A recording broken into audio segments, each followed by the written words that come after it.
আসসালামু everyone, welcome to shortcut. আজকের আমাদের আলোচ্য বিষয় হচ্ছে ফলস পজিশন মেথড। আমি আপনাদের সুবিধার্থে আগেই ফর্মুলাটা লিখে রেখেছি। দেখুন, এই যে আমাদের আজকে যা যা বের করতে হবে, এফ বিও বের করতে হবে, এফ এও বের করতে হবে, যেগুলো হচ্ছে আমাদেরকে প্রথমে ইন্টারভাল বের করতে হবে এবং ইন্টারভালগুলো এফ এক্স এ অ্যাপ্লাই করে বের করতে হবে। চলো এটা করে ফেলি। আচ্ছা, এটা আমরা হচ্ছে একটা এক্সাম্পলের মাধ্যমে দেখি। যদি দেখুন, এটা হচ্ছে আমাদের একটা এক্সাম্পল, যেখানে আমাদেরকে একটা ইকুয়েশন দিয়ে দিছে, দিয়ে বলেই দিছে যে এখান থেকে তোমরা হচ্ছে 4 ডেসিমাল প্লেস নিয়ে এটা একটা রুট খুঁজো, যেখানে হচ্ছে তোমাদেরকে ফলস পজিশন মেথডটা ইউজ করতে হবে। তো চলুন আমরা এখন কাজ শুরু করি। তো প্রথমত লিখে নেব গিভেন দ্যাট, সাজিয়ে লিখতে যাই। তো ইয়েস, এখানে কি আছে, ইকুয়ালের পরে হচ্ছে 1 আছে, বাট আমাদের কেমন একটা ইকুয়েশন দরকার যেখানে হচ্ছে ফাংশন এক্স এরকম থাকবে, রাইট? যেখানে একটা ইকুয়েশন থাকবে লিনিয়ার, নন লিনিয়ার, বাট ইকুয়ালের পরে কি থাকবে, 0 থাকবে। তো আমরা যদি 1টাকে ইকুয়ালের সামনে নিয়ে আসি, তাহলে কি হবে, যেহেতু এটা পজিটিভ আছে তাহলে মাইনাস হয়ে যাবে, নেগেটিভ হয়ে যাবে, ইকুয়াল 0। এই তো পেয়ে গেলাম আমরা একটা লিনিয়ার ইকুয়েশন। সো তো আমরা হচ্ছে এখন এটাকে ধরে নিই, এফ এক্স ধরে নিয়ে। আচ্ছা, এখন হচ্ছে আমাদের দুটো ইন্টারভাল বের করতে হবে। ইন্টারভালগুলো আমরা এখন কি কি ধরবো, একটা যদি ইন্টারভাল ধরে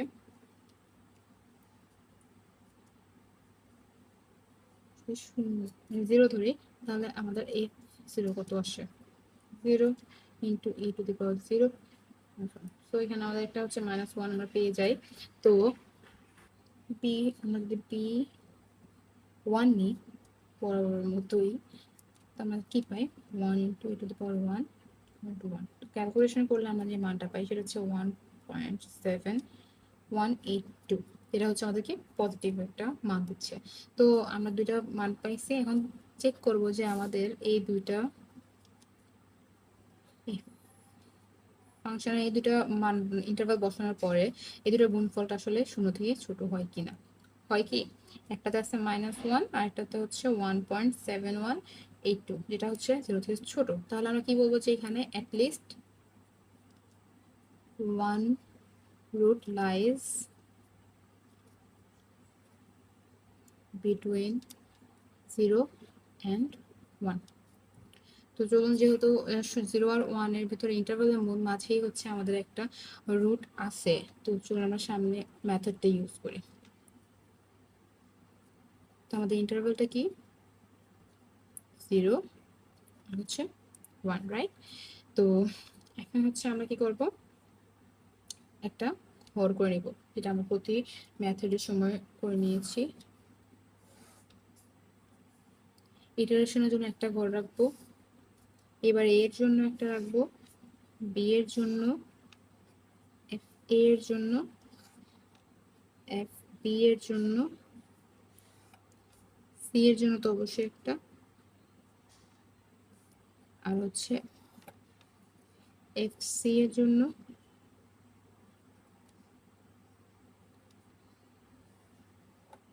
আরেকটা ঘর রাখবো চেক করতে যে সি এর মানটা আসলে নেক্সট ডে কার কাছে যাবে, এ এর কাছে নাকি বি এর কাছে।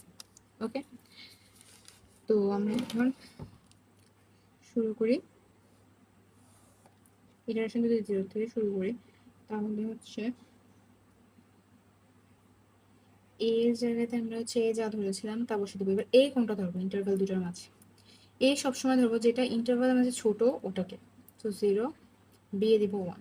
তো আমাদের তো এ পেয়েছিলামই, তো এটা কত, -1।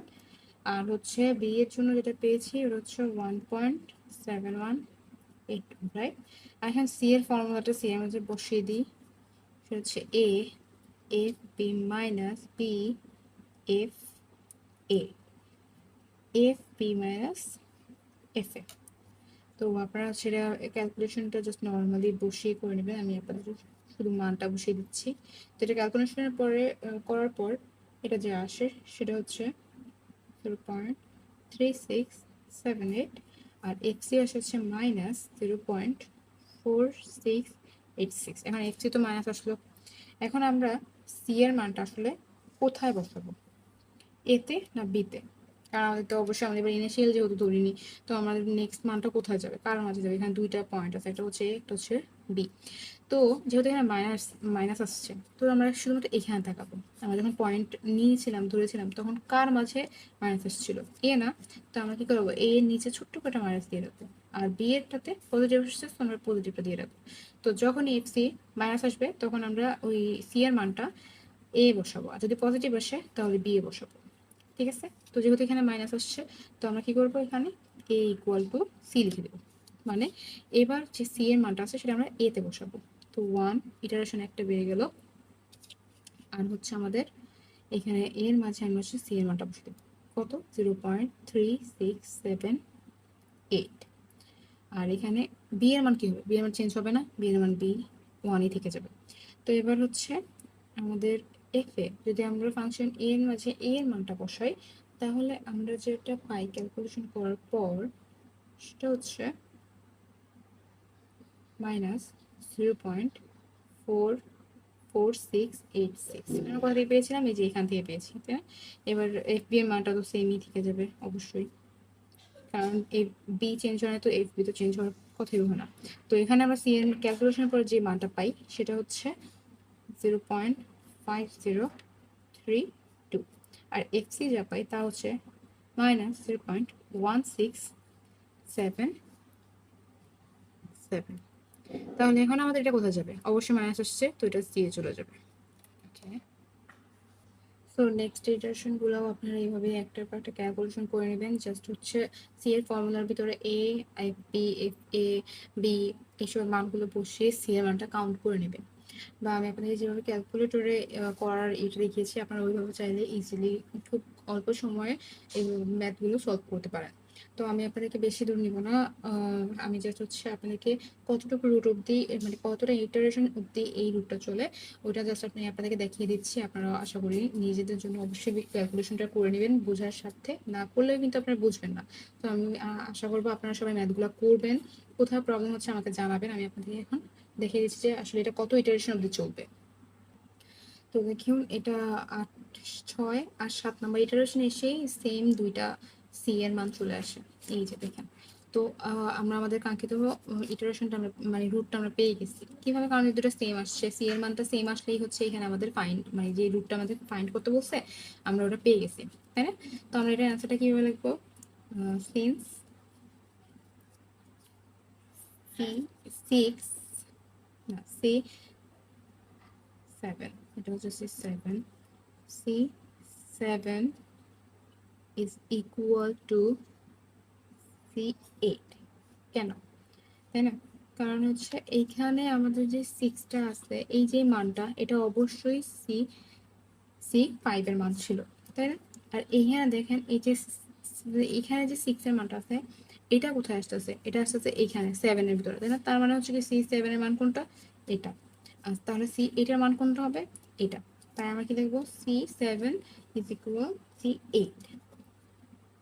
স্যার হচ্ছে কি 0.5684। এইটার মানে এই সি এর মানগুলো আপনারা কিভাবে নেবেন? সি এর নিচে লিখে হয়তো মানে লিখে নিতে পারেন আপনারা চাইলে। এটা হচ্ছে n+1। তো n+1 কিভাবে নেবেন? আপনারা ইটারেশন আপনারা যত নেবেন তার থেকে হচ্ছে 1 যোগ করে দিবেন, তাহলে আপনারা হচ্ছে এটা ইজিলি বুঝতে পারবেন এবং মনে রাখতে পারবেন। আশা করি আপনাদের আমি বোঝাতে পেরেছি। বা আপনাদের যদি কোনো জায়গাতে বুঝতে প্রবলেম হয় অবশ্যই আমাকে মেল করতে পারেন বা আমাকে ইনবক্সে কমেন্ট বক্সে বলতে পারেন। বা যদি আপনাদের আরও এক্সাম্পলের দরকার পড়ে অবশ্যই আমাকে জানাবেন, আমি আপনাদের জন্য আরও কিছু এক্সাম্পল অবশ্যই তৈরি করতে চাচ্ছিলাম। যদি আপনাদের দরকার হয় তাহলে অবশ্যই আমাকে জানাবেন। আশা করি আমি আপনাদেরকে বোঝাতে পেরেছি। আজকের জন্য এতটুকুই, ধন্যবাদ। ততক্ষণ অবধি সবাই সুস্থ থাকবে আশা করি। আল্লাহ হাফেজ।